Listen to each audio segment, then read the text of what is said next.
여러분, 저와 여러분은 매 주일이 되면은 예배당에 모여서 하나님 앞에 예배를 드립니다. 하나님은 왜 우리의 예배를 원하시죠?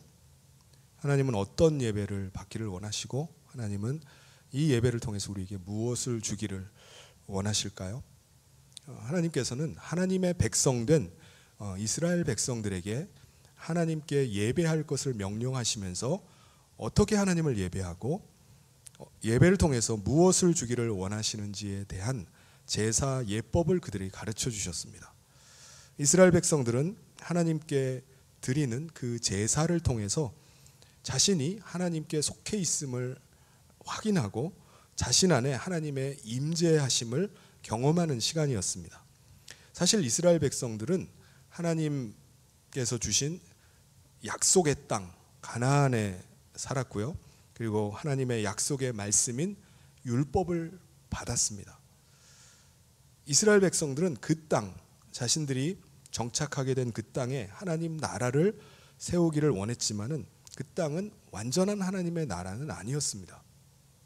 더군다나 그들이 그 땅에 있던 이방인들을 다 몰아내지를 않고 함께 섞여 살면서 그들이 가지고 있는 세상의 가치들, 세상의 방법들을 계속 접하면서 사는 겁니다. 그리고 그 영향을 받으면서 살았어요.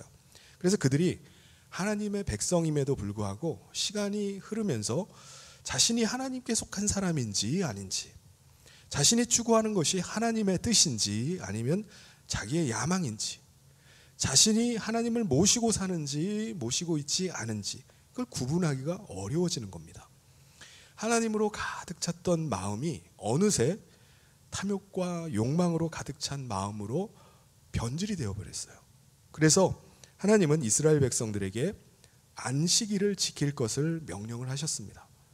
안식일마다 성전에 모여서 제사를 드리게 하신 거예요.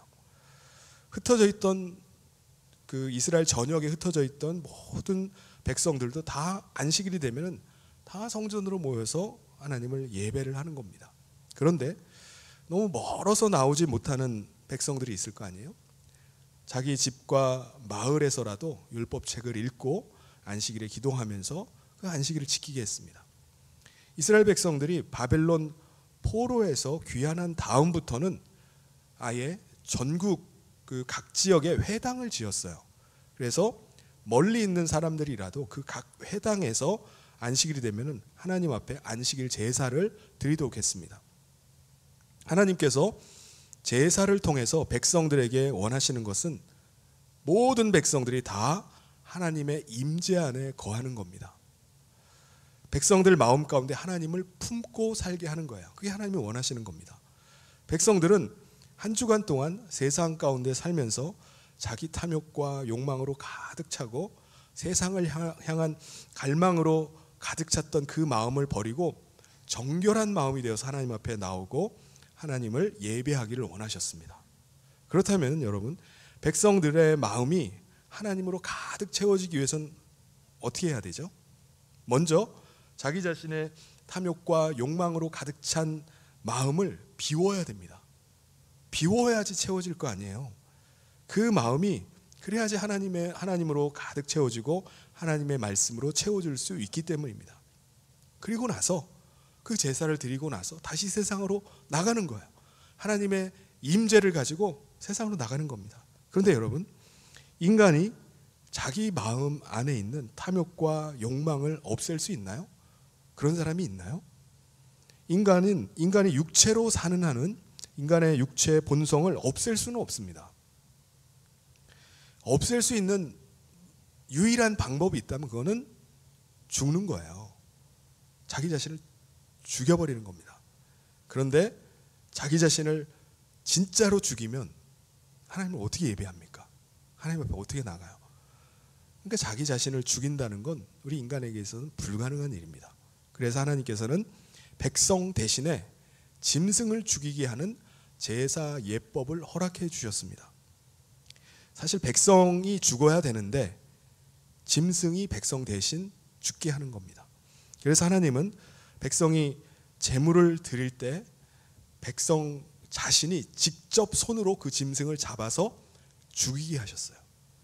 백성이 칼로 짐승의 목을 따면은 제사장이 대접을 가지고 있다 그 쏟아지는 피를 받아가지고 번제단으로 가서 번제단 사방에다가 그 피를 뿌리는 거예요. 그리고 백성은 짐승의 사체를 칼로 각을 뜨는 겁니다. 조각조각 내가지고 제사장에게 주면은 제사장은 그거를 번제단 위에다 올려놓고 태워버리는 겁니다. 이 행위가 자기 자신은 완전히 죽었다라는 그 의미입니다. 하나님 나는 완전히 죽었습니다. 탐욕과 욕망으로 가득했던 나의 마음을 완전히 비워냈습니다 라는 고백이에요. 이제 백성들은 정결하게 되어서 하나님 앞에 나아갈 수 있게 되었습니다. 그런데 여러분 여기서 아주 놀라운 점이 있습니다. 백성들은 분명히 짐승을 잡아 죽이고 불에다 태우는 행위를 했어요. 자신들의 더러운 죄가 사해졌다고 믿었습니다. 그런데 실제 백성들의 마음은요, 제사를 드리기 전이나 제사를 드린 후나 똑같다는 겁니다.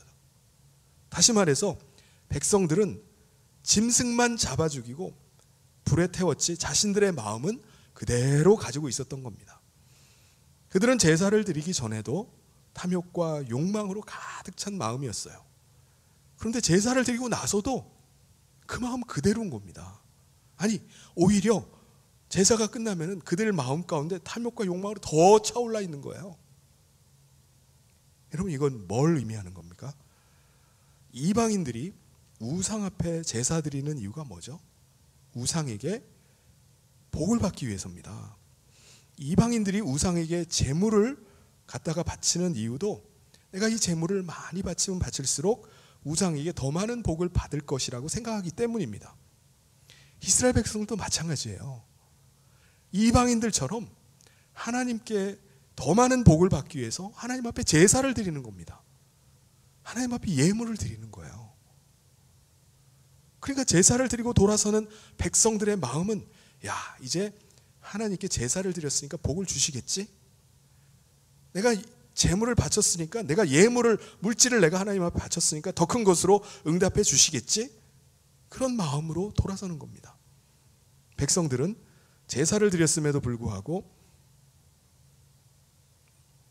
그들의 마음은 하나님의 임재로 채워지질 않았습니다. 하나님이 공급하시는 생명의 말씀으로 채워지질 않았어요. 여러분 하나님께서 원하시는 것이 백성들이 바친 제물인가요? 아닙니다. 하나님께서 원하시는 것이 백성들이 바치는 더 많은 예물인가요? 아니에요. 하나님께서 원하시는 것은요 백성들의 마음이었습니다. 백성들의 마음이 하나님으로 채워지고 백성들이 하나님의 임재 가운데 거하는 것이었습니다. 여러분 오늘 우리의 예배는 어떤가요? 하나님 앞에 예배하며 예배하기 전과 예배하고 난 후에 우리의 마음은 어떻습니까? 탐욕으로 가득 찼던 마음을 버리고 하나님의 임재하심으로 충만한 마음이 되어서 예배당을 나가고 계십니까? 분노와 미움으로 가득 찼던 마음을 다 비워내고 벗어버리고 하나님의 마음으로 충만해서 예배당을 나가고 계십니까? 그렇다면 할렐루야입니다. 그런데 하나님 앞에 나오면서 내가 이 정도 예물을 드리면 하나님이 복을 주시겠지, 하나님이 응답하시겠지, 마치 하나님과 거래를 하는 것 같이 나왔다가 오히려 자기의 탐욕과 욕망으로 더 가득 차서 예배당을 나간다면은 그 예배는 하나님이 원하시는 예배가 아닙니다. 하나님은 우리의 예물을 받고 우리와 거래하시는 게 아니에요. 하나님은 우리와 함께 하길 원하시고 우리 마음이 하나님으로 가득 차서 다시 세상으로 나가기를 원하시는 겁니다. 그래서 하나님은 백성들에게 이렇게 말씀하십니다. 이사야 1장 11절부터 14절은 좀 긴데요, 제가 한번 읽어보겠습니다. 여호와께서 말씀하시되 너희의 무수한 재물이 내게 무엇이 유익하뇨? 나는 순양의 번제와 살찐 짐승의 기름에 배불렀고 나는 수송아지나 어린 양이나 순염소의 피를 기뻐하지 아니하노라. 너희가 내 앞에 보이러 오니 이것을 누가 너희에게 요구하였느냐? 내 마당만 밟을 뿐이니라. 헛된 재물을 다시 가져오지 말라. 분향은 내가 가증히 여기는 바요. 월식과 안식일과 대회로 모이는 것도 그러하니 성회와 얼로 악을 행하는 것을 내가 견디지 못하겠노라. 내 마음이 너희의 월삭과 정한 절기를 싫어하나니 그것이 내게 무거운 짐이라. 내가 지기에 곤비하였느니라. 하나님은요, 제사가 드려지는 동안 레위인 찬양대의 찬양대가 아름다운 찬양을 부르고 있고요, 제물과 예물을 드리고 제사 예법에 따라서 정성스럽게 제사가 드려진다 할지라도 백성들이 탐욕과 욕망으로 가득 찬 마음으로 드리는 제사를 받기를 원치 않으셨습니다. 오히려 그들이 드리는 제사를 역겨워하셨어요. 시편 51편 17절 우리 같이 한번 읽어보겠습니다. 시작. 하나님께서 구하시는 제사는 상한 심령이라. 하나님이여 상하고 통회하는 마음을 주께서 멸시하지 아니하시리이다.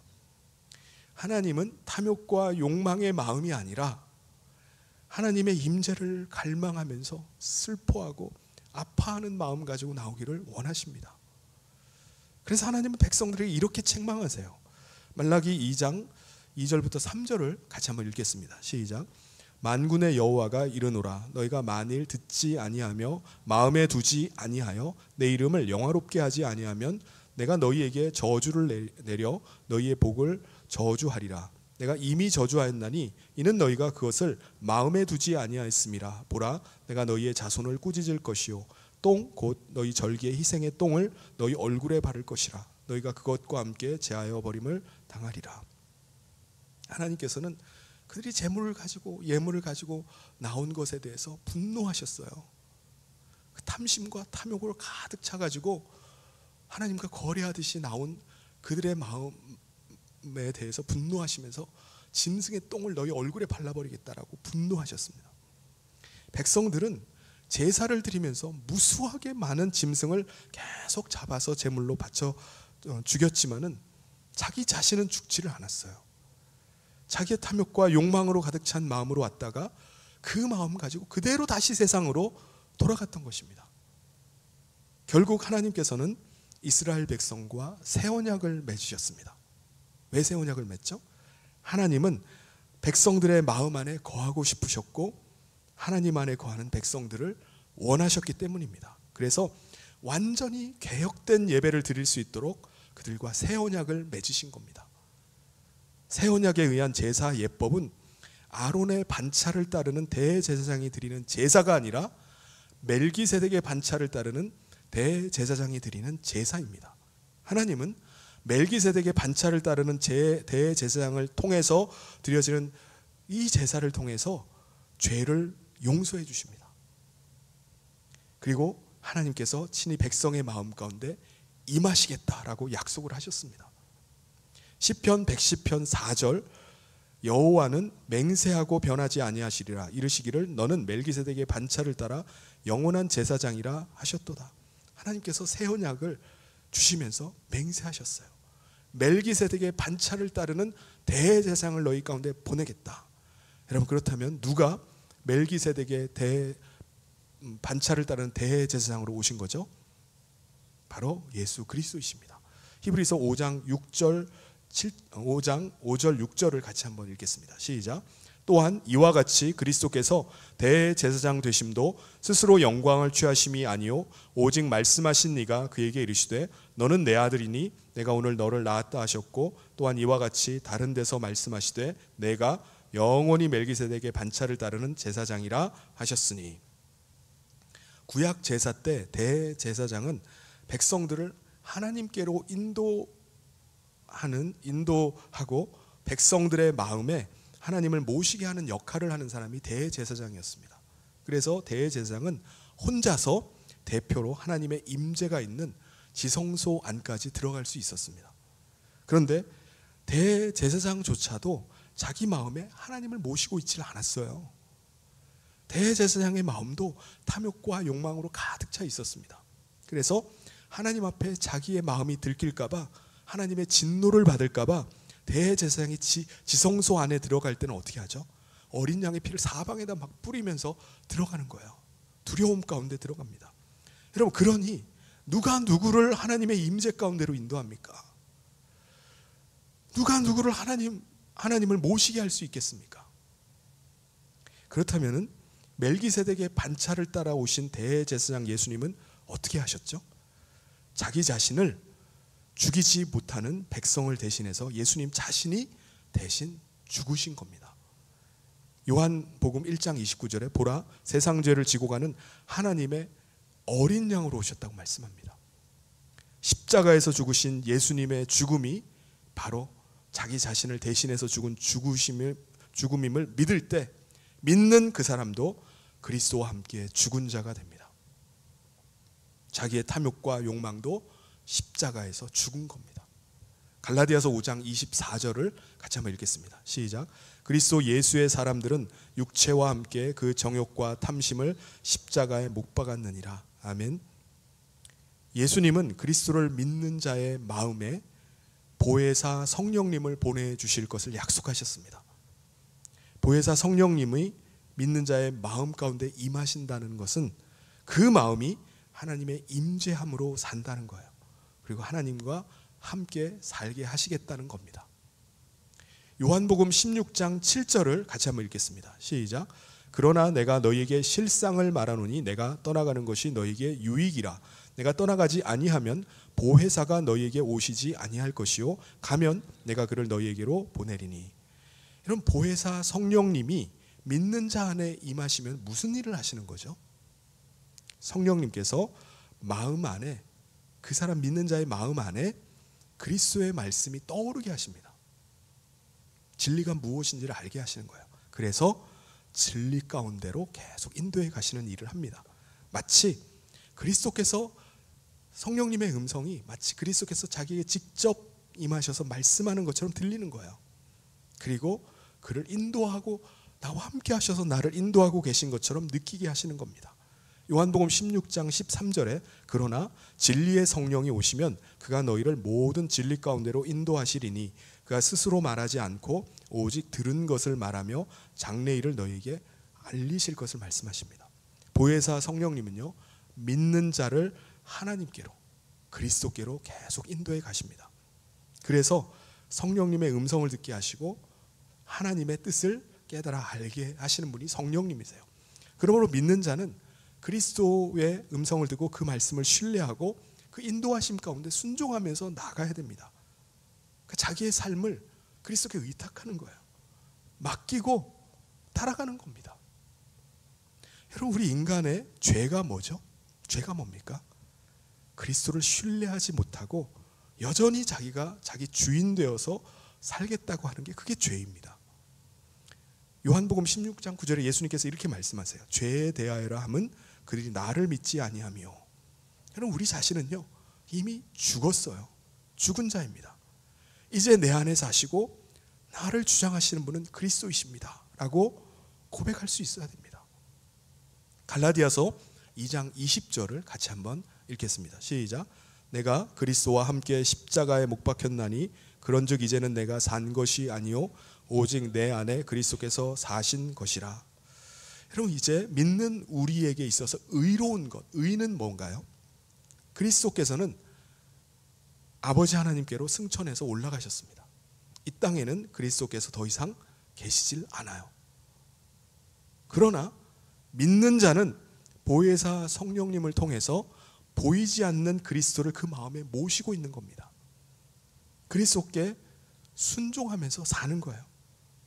그것이 바로 하나님 앞에서의 의입니다. 의.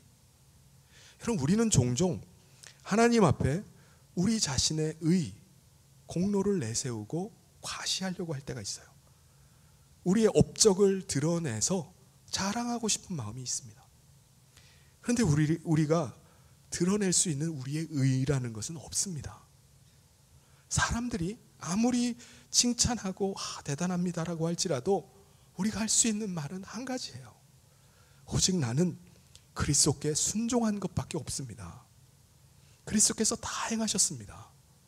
나는 그리스도의 손과 발이 된 것뿐입니다 라고 고백할 뿐이에요. 요한복음 16장 10절을 같이 한번 읽겠습니다. 시작. 의에 대하여라 함은 내가 아버지께로 가니 너희가 다시 나를 보지 못하며. 여러분, 이 세상에 살면서 그리스도를 믿고 그리스도께 자신의 삶을 의탁하고 산다는 건요, 때로는 두려움이 들 때가 있습니다. 나 이렇게 그리스도만 믿고 의지하면서 살다가 세상에서 따돌림 당하는 거 아니야? 세상은 막 앞서가는 것 같은데 내가 그리스도만 따라가다가 나 세상에 뒤처지는 거 아니야? 그런 마음이 드는 겁니다. 그런데 여러분, 우리가 반드시 기억해야 될 것은 그리스도께서 세상 임금을 이미 심판하셨다는 것입니다. 세상을 쫓아 사는 것은요, 세상 임금과 함께 멸망의 길로 가는 거예요. 11절에 예수님께서 이렇게 말씀하십니다. 심판에 대하여라 함은 이 세상 임금이 심판을 받았습니다. 그러므로 여러분, 세상에 사는 동안 담대하시길 바랍니다. 두려움이 밀려들고 불안함이 우리 마음 가운데 찾아오면은 하나님의 심판이 있음을 기억하는 거예요. 믿는 자는 하나님 앞에서 살아가는 것입니다. 믿는 자의 삶을 지켜보시고 선악간에 분별하시고 장차 판단하실 분은 우리 하나님이세요. 그러므로 우리가 하나님을 믿는 믿음으로 담대히 살아가는 겁니다. 나를 심판하실 분은 세상이 아니라 하나님이시다 라는 사실을 믿고 사는 거예요. 다시 돌아가서 멜기세덱의 반차를 따르는 대제사장이신 예수님은 믿는 자들을 하나님 앞으로 계속 인도해 가십니다. 하나님 앞에 예배함을 통해서 그의 마음이 보혜사 성령님으로 충만해져서 다시 세상으로 나가게 하시는 거예요. 그럼 우리가 예배하는 가운데 반드시 해야 될 일들이 있습니다. 오늘 우리도 마찬가지예요. 그것은 구약시대 제사장이 무엇을 했는지를 보면 알 수가 있습니다. 제사장은요, 매일 아침과 저녁이 되면은 성소 안에 들어가서 해야 되는 일이 있습니다. 제사장은요, 성소 왼쪽에 있는 메노라라는 일곱 금 촛대에 올리브 기름을 거기다가 붓는 일을 하는 겁니다.